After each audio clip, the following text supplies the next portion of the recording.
Assalamualaikum warahmatullahi wabarakatuh. Yang terhormat Ibu Dr. Retno Marlanti Enda Lestari, SEMSI CMA CAPM selaku dosen pengampu mata kuliah Manajemen Accounting. Pada siang ini kami dari kelompok 1 kelas 5B Akuntansi akan mempresentasikan hasil penjualan kami mengenai UMKM Es Mambo. Sebelum masuk pada presentasinya, izinkan kami memperkenalkan diri terlebih dahulu. Saya Siti Asia dengan NPM 048 dan rekan saya Zahra Syifa Maria dengan NPM 030. Saya Fajar Rizky Ramadan dengan NPM 055. Saya Sabila Nur Anjani dengan NPM 110. Baik, kita langsung masuk saja ke presentasinya.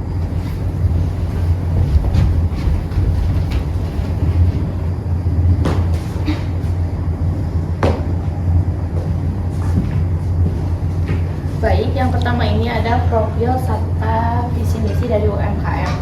Profil UMKM yaitu UMKM Es Mambo ini merupakan usaha kecil yang didirikan oleh sekelompok mahasiswa dari Universitas Pakuan. Usaha ini dijalankan dengan target pasar yaitu mahasiswa Universitas Pakuan, khususnya mahasiswa Fakultas Ekonomi dan Bisnis.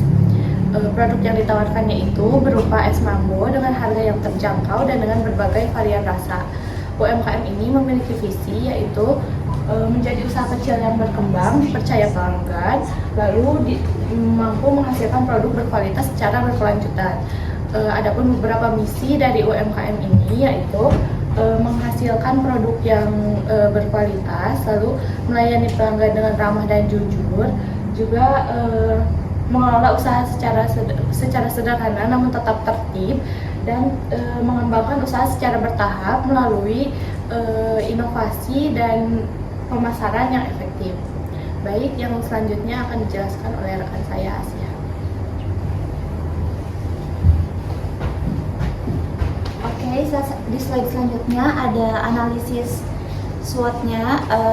Yang pertama yang akan saya bahas mengenai strength-nya dulu.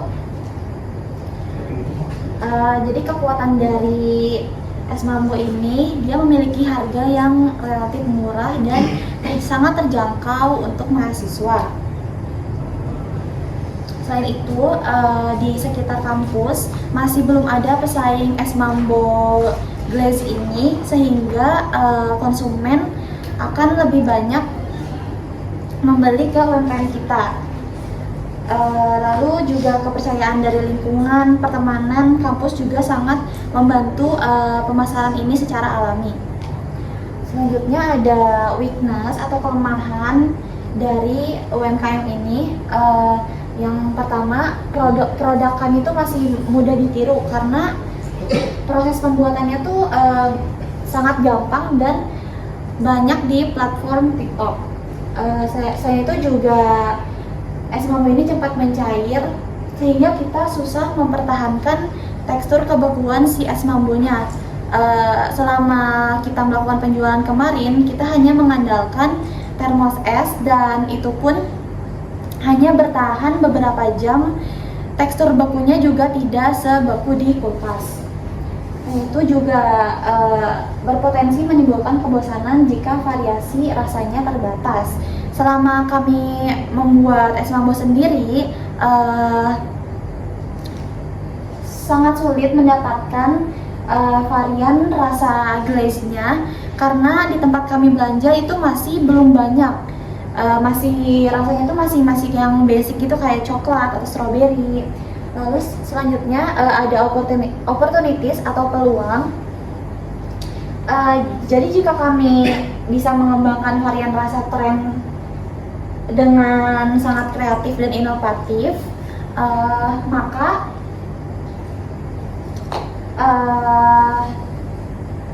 konsumen akan mudah tertarik dengan produk kami.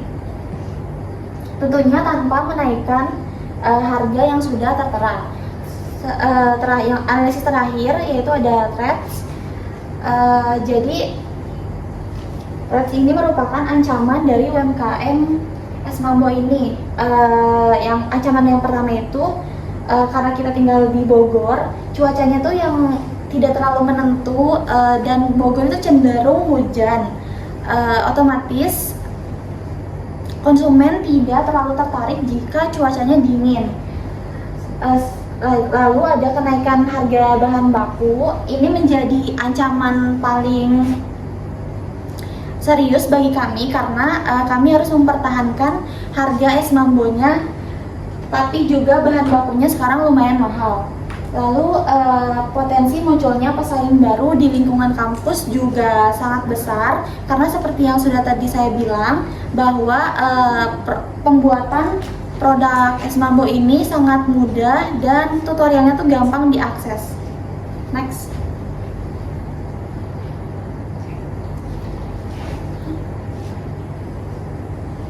Oke, tadi kan analisis SWOT. Di sini kita punya strategi untuk UMKM es mambo ini. Strategi pertama, menentukan waktu jual pada jam ramai mahasiswa. Selama kami melakukan penjualan kemarin, kami melakukan cash on delivery atau COD di sekitar Degade. Itu biasanya jam ramainya tuh di sekitar jam 12 sampai dengan jam 1.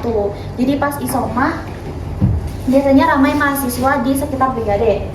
Lalu menawarkan varian rasa secara terkontrol. Biasanya sebelum kita memulai pre-order itu kita sudah diskusi mengenai varian rasanya terlebih dahulu. Kayak misalkan minggu sekarang kita akan menjual varian rasa strawberry, lalu di minggu selanjutnya menjual varian rasa coklat, blueberry, seperti itu. Lalu juga kita memanfaatkan promosi melalui relasi sosial dan WhatsApp. Promosi melalui relasi di sini maksudnya kita memanfaatkan promosi melalui mulut ke mulut dari teman kelas terus ke kelas lain seperti itu. Lalu juga kami biasanya membuka pre-order di aplikasi WhatsApp, membuat story itu biasanya sangat efektif bagi UMKM kami. Lalu juga yang terakhir ada produksi menggunakan sistem fixed quantity untuk efisiensi. Biasanya kita sebelum melakukan penjualan kita sudah mendiskusikan mengenai berapa pieces yang akan dijual. Jadi contohnya minggu sekarang kita akan melakukan penjualan 80 pieces, lalu di minggu selanjutnya melakukan penjualan 86 pieces. Selanjutnya akan dijelaskan oleh teman saya.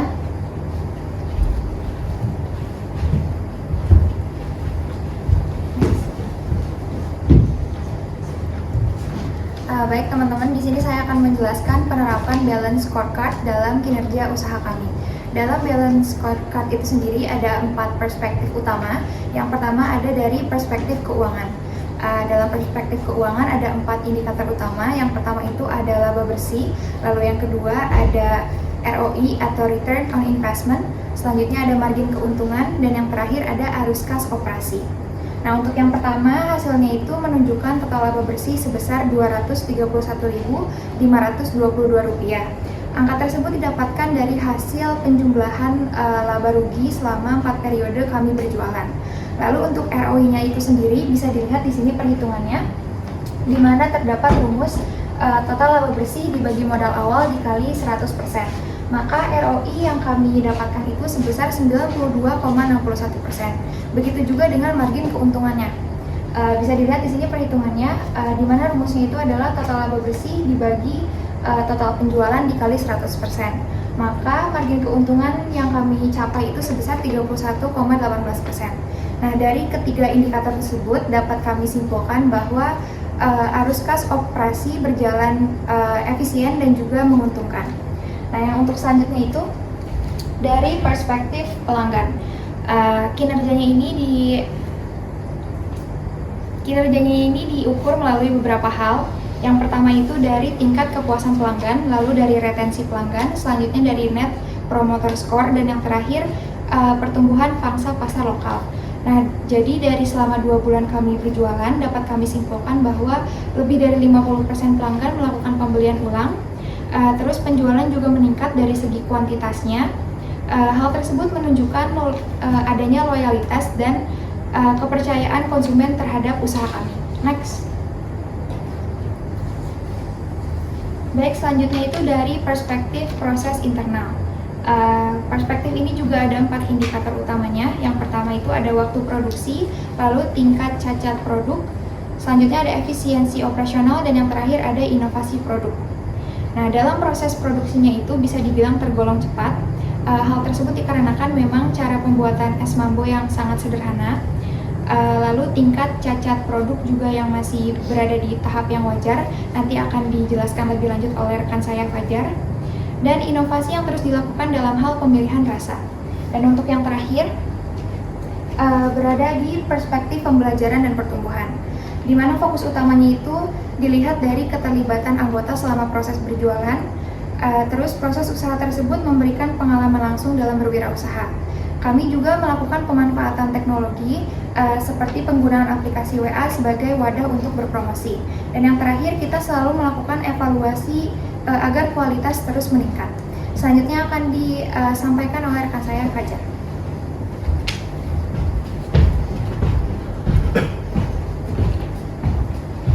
Baik, selanjutnya ada kendala dan solusi. Kendala UMKM es mambo kami itu yang pertama ada keterbatasan fasilitas pendingin, menyebabkan jumlah produksi tidak bisa ditingkatkan sesuai permintaan, dan penyimpanan produk yang harus sangat terkontrol. Lalu yang kedua itu ada produk cacat akibat kemasan bocor, sehingga beberapa es mambo tidak dapat dijual dan meningkatkan biaya produksi. Lalu ketiga itu ada permintaan sangat dipengaruhi cuaca, terutama saat hari hujan atau tidak panas. Penjualan menurun karena konsumen kurang tertarik membeli produk dingin. Lalu yang terakhir itu ada harga bahan baku berubah-ubah seperti susu, gula, dan plastik kemasan yang membuat biaya produksi tidak stabil dan dapat menekan margin keuntungan. Lalu solusi yang kami terapkan itu yang pertama, menjual pada jam-jam ramai seperti siang hari dan waktu mahasiswa berkumpul, untuk memastikan produk cepat habis meskipun fasilitas pendingin terbatas. Lalu selanjutnya itu ada mengevaluasi dan memperbaiki standar kemasan, memilih plastik lebih tebal, serta memastikan teknik selling lebih rapi untuk mengurangi produk cacat. Lalu ada mengembangkan variasi rasa secara konsisten, agar pelanggan tetap tertarik meskipun musim atau cuaca tidak mendukung penjualan tinggi. Dan yang terakhir itu ada memaksimalkan pemasaran melalui relasi sosial dan WhatsApp, mulai dari grup pertemanan hingga pelanggan tetap, sehingga permintaan dapat terjaga melalui promosi langsung dan pesanan informal. Next. Lalu yang terakhir ada kesimpulan itu UMKM es mambo merupakan usaha yang sehat secara finansial, memiliki strategi sederhana namun efektif, serta mampu bertahan di tengah berbagai keterbatasan. Dengan penerapan balance scorecard, UMKM ini memiliki dasar evaluasi yang jelas serta terus meningkatkan kinerja dan keberlanjutan usaha.